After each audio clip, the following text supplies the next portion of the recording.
ناظرین گرامی السلام علیکم ورحمۃ اللہ وبرکاتہ۔ آج کی بات خاص بات میں آپ لوگوں کا استقبال ہے۔ ناظرین گرامی آئیے پہلی خبر کی جانب بڑھتے ہیں۔ کولہاپور، سانگلی، کرچی اور بیڑ کے مختلف علاقوں میں صفا بیت المال اور رہبر فاؤنڈیشن کے اشتراک سے خود کفیل روزگار فراہمی مہم کے تحت 200 ٹھیلا بنڈیاں مکمل ساز و سامان کے ساتھ مستحق اور بے روزگار افراد میں تقسیم کی گئیں۔ یہ منصوبہ 30 لاکھ روپے مالیتی خطی رقم سے عمل میں آیا، جس کا مقصد ان 200 محنتی اور ہنرمند افراد کو باعزت روزگار کے مواقع فراہم کرنا ہے جو مالی وسائل کی کمی کے باعث اپنے پیروں پر کھڑے ہونے سے محروم تھے۔ تقسیم کی عظیم الشان تقریب مدرسہ مبلغ الاسلام کے میدان ضلع بیڑ میں منعقد ہوئی، جہاں منتخب مستحقین کو مکمل تیار شدہ ٹھیلا بنڈیاں فراہم کی گئی تاکہ وہ کسی تاخیر کے بغیر فوراً اپنا کاروبار شروع کر سکے۔ اس موقع پر صفا بیت المال کے ذمہ داران نے اپنے خطاب میں کہا کہ آج کے دور میں بڑھتی ہوئی بے روزگاری اور معاشی بدحالی نے عوام کی زندگیوں کو شدید متاثر کیا ہے۔ ادارے نے فلاحی سرگرمیوں کے میدان میں ہمیشہ مثبت اور عملی کردار ادا کیا ہے۔ مرکزی صفا بیت المال ہیڈ آفس کی میڈیا اور سروے ٹیم نے اس مہم کی کامیابی میں نمایاں خدمات انجام دی، جبکہ مقامی سطح پر مولانا عبد المجید قاسمی ان کے اعوان نے غیر معمولی تعاون فراہم کیا۔ انتظامی امور سے لے کر پروگرام کی تکمیل تک ہر مرحلے پر نظم و ضبط اور خلوص نیت نمایاں رہا۔ یہ فلاحی اقدام نہ صرف ضلع بیڑ بلکہ کولہاپور، سانگلی، کرچی جیسے علاقوں میں معاشی استحکام، خود اعتمادی اور باعزت زندگی کی جانب ایک مضبوط قدم ہے۔ اس سے سماج میں خود روزگاری کے رجحان کو فروغ ملے گا اور محنت کش طبقے کے اندر ایک نئی امید اور حوصلہ پیدا ہوگا۔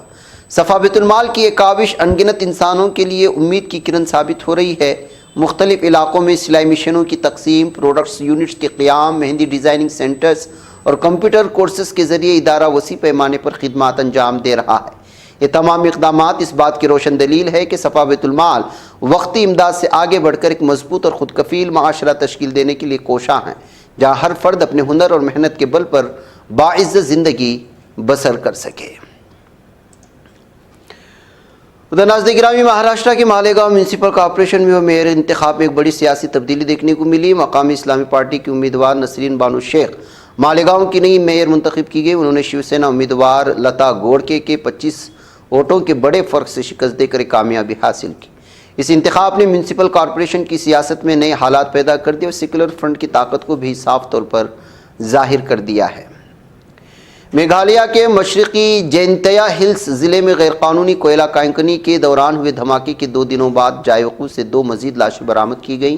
اس سے حادثے میں ہلاک ہونے والوں کی تعداد بڑھ کر 27 ہو گئی۔ پولیس نے اس بارے میں جانکاری دیتے ہوئے بتایا کہ جمعرات کو امسنگٹ گاؤں کے تھانگسکو علاقے میں ہوئے دھماکہ والی جگہ پر کئی ایجنسیوں کے ذریعے چلائی جا رہی تلاش مہم کے دوران 2 لاشیں برآمد کی گئی۔ پولیس نے بتایا کہ کئی لوگ اب بھی لاپتہ ہیں۔ تلاشی مہم فی الحال جاری ہے۔ اتنی جھپیوں اور فوٹو آپس کا کوئی خاص نتیجہ نہیں نکلا۔ نمستے ٹرمپ، ہاؤڈی مودی پر بھاری پڑ گیا، دوست نہ رہا۔ یہ تلخ اور طنزیہ بیان آج کانگریس جنرل سیکریٹری جے رام رمیش نے اپنے آفیشیل ایکس ہینڈل پر جاری سوشل میڈیا پوسٹ میں دیا۔ انہوں نے ہند امریکہ تجارتی معاہدے سے متعلق کچھ نئی جانکاریاں سامنے آنے کے بعد یہ تبصرہ کیا۔ وزیر اعظم مودی کے ساتھ ساتھ امریکی صدر ڈونالڈ ٹرمپ کو بھی نشانہ بنایا۔ جموں کشمیر سے ختم کیے جا چکے دفعہ 370 سے متعلق آوازیں لگاتار اٹھتی رہی ہیں۔ اس معاملے میں آج جموں کشمیر اسمبلی میں زبردست ہنگامہ دیکھنے کو ملا۔ اسمبلی میں ایک وقت دفعہ 370 خصوصی درجے سے متعلق حزبی اختلاف اور حزبی اقتدار کے لیڈران میں ٹکراؤ کی حالت پیدا ہو گئی۔ ادھر کرایہ اور اصول طے کرنے کا مطالبہ کرتے ہوئے اولا، اوبر اور ریپیڈو کمپنیوں کے ڈرائیوروں نے ہفتے کو ملک گیر ہڑتال کر دی۔ ڈرائیوروں نے اسے آل انڈیا بریک ڈاؤن کا نام دیا ہے۔ اس دوران وہ اپنے موبائل ایپ بند رکھیں گے، جس کی وجہ سے لوگوں کو کیب، آٹو یا بیک ٹیکسی ملنے میں مشکلات کا سامنا کرنا پڑ سکتا ہے۔ بہار کے پورنیہ سے آزاد رکن پارلیمنٹ پپو یادو کی طبیعت اچانک خراب ہونے کے بعد انہیں پٹنہ کے IGIM ہسپتال سے PMCH منتقل کیا گیا۔ ڈاکٹروں کی گہری نگہداشت میں ان کا علاج جاری ہے۔ بتایا جاتا ہے ان کی بگڑتی ہوئی صحت کی وجہ سے انہیں بہتر علاج کے لیے ڈاکٹروں کے مشورے پر دوسرے اسپتال منتقل کیا گیا۔ ہندوستان اور امریکہ کے درمیان تجارتی معاہدے سے متعلق اہم جانکاریاں جیسے سامنے آ رہی ہیں۔ کانگریس مودی حکومت پر حملہ آور دکھائی دے۔ سب سے اہم بات تو یہی ہے کہ ہندوستانی سامانوں پر امریکہ 18% ٹیرف لگائے گا اور امریکی سامانوں پر ہندوستان میں 0 تک ٹیرف لے گا۔ یہی وجہ کہ ماہر معاشیات بھی اس تجارتی معاہدے پر فکر ظاہر کر رہے ہیں۔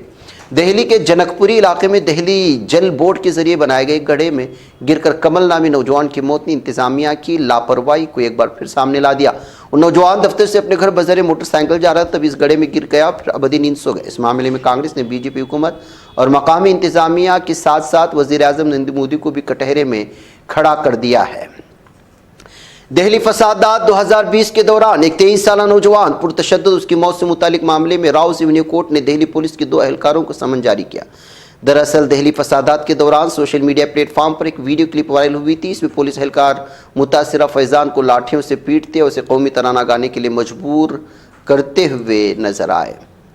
مغربی بنگال حکومت نے رواں سال ہونے والے اسمبلی انتخابات سے قبل ایک اہم اعلان کیا۔ اس بار ریاستی حکومت نے بے روزگاری بھتہ دینے کا فیصلہ کیا، جس کے تحت اہل نوجوانوں کو ہر ماہ 1,500 روپے کی مالی مدد دی جائے گی۔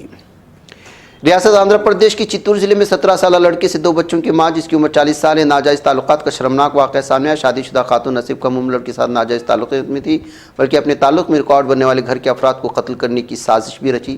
پولیس کے مطابق چتور ضلع کے کریم پیٹ گاؤں سے تعلق رکھنے والی 37 سالہ شادی شدہ خاتون کے ناجائز تعلقات کو سامنے لاتے ہوئے ساس کے قتل کی کوشش کے سلسلے میں اس کو گرفتار کر لیا ہے۔ دمہ منطقہ شرقیہ کے بعد دارالحکومت ریاض میں عوام کی سہولت کے لیے دامی صحہ خون عطیہ کرنے کا مرکز قائم کیا گیا۔ فرینڈز آف بلڈ بینکس فلاحی ایسوسی ایشن نے ریاض شہر میں عطیہ خون مہم کے تحت دمی صحہ کے عنوان سے مستقل مرکز کا افتتاح کر دیا ہے۔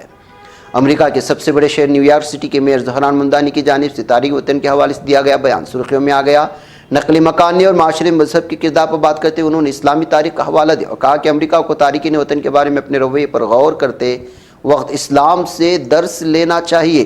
چابہار رپورٹ منصوبے کو علاقائی رابطوں کے لیے انتہائی اہم بتاتے ہوئے صاف طور پر کہا کہ اس منصوبے کے حوالے سے ہندوستان اور دیگر ممالک کے ساتھ تعاون کو مزید بڑھایا جانا چاہیے۔ نئی دہلی میں ایران کے سفیر نے بیان اس وقت میں دیا جب چابہار بندرگاہ کے حوالے سے امریکی پابندی کی پالیسیوں میں حال میں تبدیلیاں سامنے آئی ہیں۔ قابض ظالم صہیونی درندوں کی افواج نے ہفتے کی صبح مقبوضہ مغربی کنارے اور مقبوضہ بیت المقدس کے مختلف علاقوں میں بڑے پیمانے پر وحشیانہ چھاپہ مار کارروائیوں کا سلسلہ شروع کیا، جس کے دوران گھروں کی حرمت پامال کی گئی، تلاشی لی گئی، متعدد نہتے فلسطینیوں کو حراست میں لے لیا گیا۔ اسلامی تحریک مزاحمت حماس نے تمام بین الاقوامی علاقائی فریقوں سے مطالبہ کیا ہے کہ وہ قابض اسرائیل پر اس بات کے لیے دباؤ ڈالیں کہ غزہ کی انتظامیہ کے لیے آزاد قومی کمیٹی کو غزہ میں داخل ہونے اور اپنی پیشہ ورانہ ذمہ داریاں شروع کرنے کی اجازت دی جائے۔ تو ناظرین گرامی، قابض ظالم اسرائیلی فوج کی جانب سے مقبوضہ مغربی کنارے میں فلسطینی قانون ساز کونسل کے اراکین کو نشانہ بنانے کا سلسلہ مسلسل جاری ہے۔ یاد رہے کہ اس کونسل کو اتھارٹی کے سربراہ محمود عباس نے کئی برس قبل معطل کر دیا تھا۔ ناظرین گرامی، آج کی بات خاص بات میں اتنا، انشاءاللہ پھر ملاقات ہوگی۔ والسلام علیکم ورحمۃ اللہ وبرکاتہ۔